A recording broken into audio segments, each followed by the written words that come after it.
Hi, I'm Mrs. Page. I'm an English teacher with Insight Virtual Academy, and today we're going to talk about plagiarism.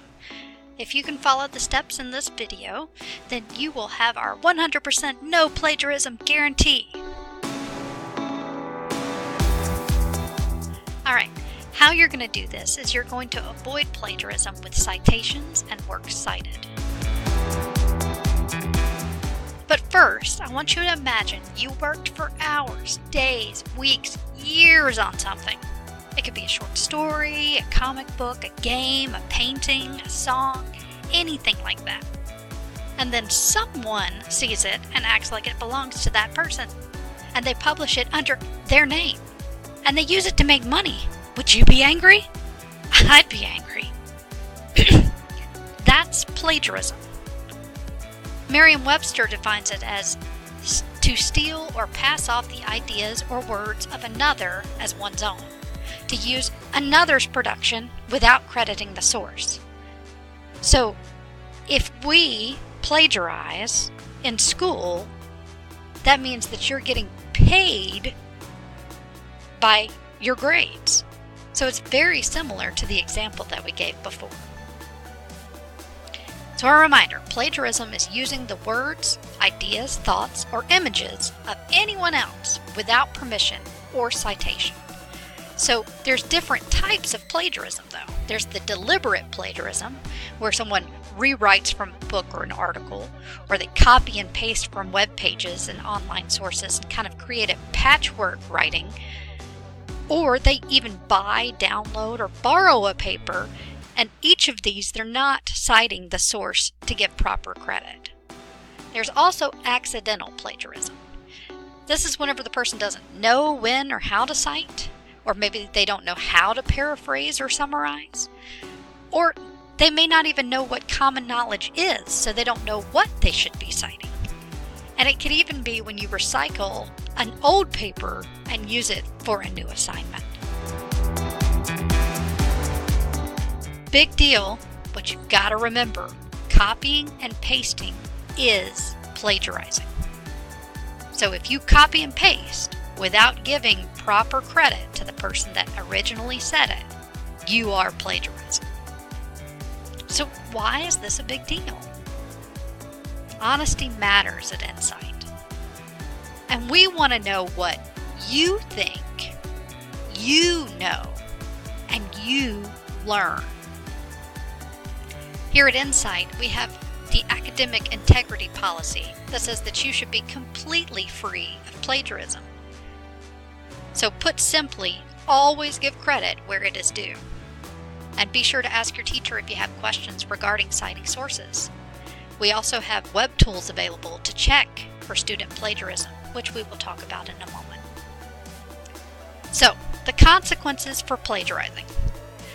Here at Insight, the first offense, the student will receive a 0 in the gradebook until the student meets with the teacher to view a plagiarism video, complete a plagiarism education survey, and resubmit their own work. Second offense, the student will receive a 0 in the gradebook until the student meets with the teacher again to complete the assignment together and then resubmit it. That way, you work together with a teacher to remove all plagiarism. Third and future offenses in that current course, the student will receive a 0 in the gradebook with no opportunity to resubmit the assignments. So, how do we determine plagiarism? Well, we have a system that's called Turnitin. With Turnitin, it gives us a percentage of how much has been said by a prior submission. There's also the possibility that the teacher will go, that might be plagiarized, and so we'll do a Google search, like this one, sloping couches. Who says that, right? And so this teacher searched it up, 3 sloping couches, which came up in this ancient Roman meals and eating habits that was posted online. There was no proper citation given, so we know that that was plagiarized. Now, when you turn it in, this Turnitin report that we get is very detailed. It will show exactly which words had been taken directly from a different source. Whenever it shows up, there's always a percentage if the student turned in the original document that was given, because there's the same words at the very top of each document. Your teacher is aware of this, so do not worry about that. We do take that into account whenever we're looking at it. We only look at the words and ideas that you added to it. There is the opportunity, though, if your teacher has turned it on, that you'll be able to see the percentage of what the report has determined as well. To see this, you'd go to Tools from the class homepage, click on Assignments, and then click View Feedback. When you scroll down, you'll see where it says Turn It In Similarity, as seen on the bottom of the screen. It'll tell you the percentage. Now remember, if you turned in the original document, it will give you a percentage because it says the same thing as another student's work. But if you see 100%, then you definitely know that you need to work on it and resubmit it. Alright, so reminder, plagiarism is whenever you use someone else's words, their ideas, or even pictures that someone else has done. So you must cite everything that is not common knowledge. No exceptions. So the bottom line, the harsh reality, you're not the expert, nor am I, even if we think we are. So you must cite everything that is not common knowledge, even if you already knew it. If you had to look up the information, note the source. When in doubt, if it is common knowledge, note the source.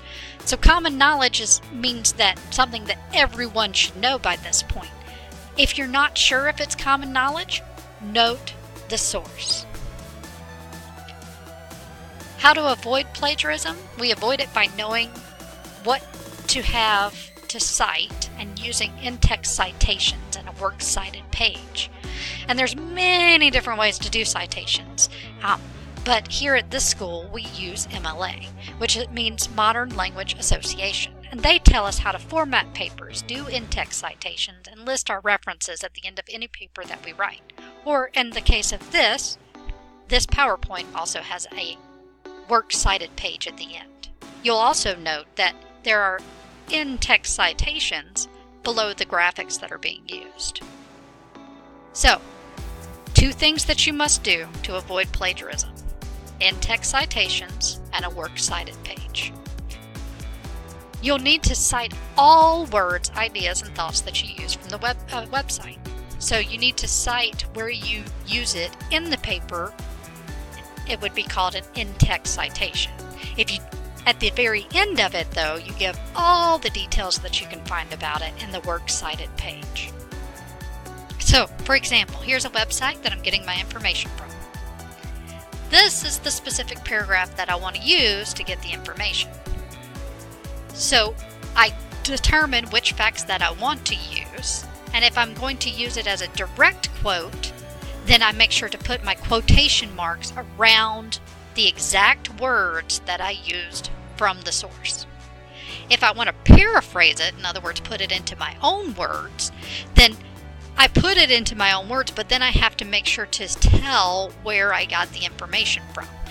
And you'll note, even in the direct quote, I told who said it. And so that can be done either by, within the sentence, referring to the authors or the site that said it, or at the very end, there's the parentheses and it says who said it. So there's multiple ways of going about making sure that the in-text citation gives proper credit. Then, whenever you have the Works Cited page at the end, what you've said in your paper refers to the actual Works Cited page. So you'll see you've got like the Brown Great 1929 goes with the Great Depression 1929 to 1939. So it gives all the details so someone could go to that site, that source, and be able to see exactly where you got the information from. Now, lucky you. Back in the olden days, we had to look up and memorize how to do the Works Cited citations.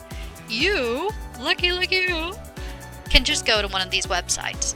Then you plug in the information that it asks for, which usually if you're doing websites, you just plug in the web information, the web address, and it will pull up as much information as it can. You'll make sure that if there's anything that you need to add, you put in there, and then it bloop, makes it for you. You just have to copy and paste and put it in. And with the citation machine, it'll even show you exactly how to do the in-text citations with the information that's available. So it's different in how you make those citations dependent on what type of resource that you're using. Websites are the most common one nowadays, but if you do it with a book or a website without an author as opposed to with an author, etc., there's different ways that you have to actually do it. So you'll practice it a lot, but using those online resources will definitely help you. And there's also the owl.english.purdue.edu. That's a great resource if you want to look into the specifics of how each type of source would be listed. All right, on to the MLA formatting. MLA tells us exactly how we need to arrange and format our papers. So that means that you've got 1-inch margins all around, double spaced, the specific size of font, etc. And so your teacher will go over this if this is something that you need to do for this particular assignment. But these are things like MLA directly states how it should look, how it should be done, just as well as with doing with the citations and the Works Cited page that specific way. So here's kind of an example of what it looks like with a properly formatted MLA document. So you see, like, it's got the same spacing that it says, it's got the title the way it should be, etc. And so again, if you have questions about whether or not you are supposed to do it this way, or if you know you need to do it but you're struggling on it, reach out to your teacher. Any other questions that you have or any other help that you need, contact your teacher. And the easiest way to find this information is to go to your class's homepage for the teacher that you need, click on course materials in that class content box, and then click on teacher contact information, which should be the second one down in that list. And then use that information provided to contact your teacher. That way you've got plenty of opportunities and choices on how you want to do it. Phone, email, Skype, etc. So what do you do now? You're going to go to that plagiarized submission and revise and edit it to do one of the following. Either remove the sources altogether and use only your own words and ideas based upon what you read and learned. Or you can reword the information into your own ideas and cite the sources you used using in-text citations as well as a Works Cited page. Or you can put the information into quotation marks that was taken directly from the source, and again, cite the sources used in text and Works Cited page. Now, the whole paper cannot be directly taken from a source. Your responses must be mostly in your own ideas and words. So think about it like this. Make a claim or your answer to the question entirely in your own words and ideas. And then use 1 to 2 quotations or paraphrased information pieces per paragraph from other sources to support what you claim or what your answer is. Unless, of course, your teacher tells you otherwise, which they may allow more or less depending on what type of assignment it is. Just remember, this assignment is testing your comprehension, knowledge, and skills, not the internet's. And of course, here's my Works Cited page. Again, if you need any help, reach out to your teacher, and have a great day.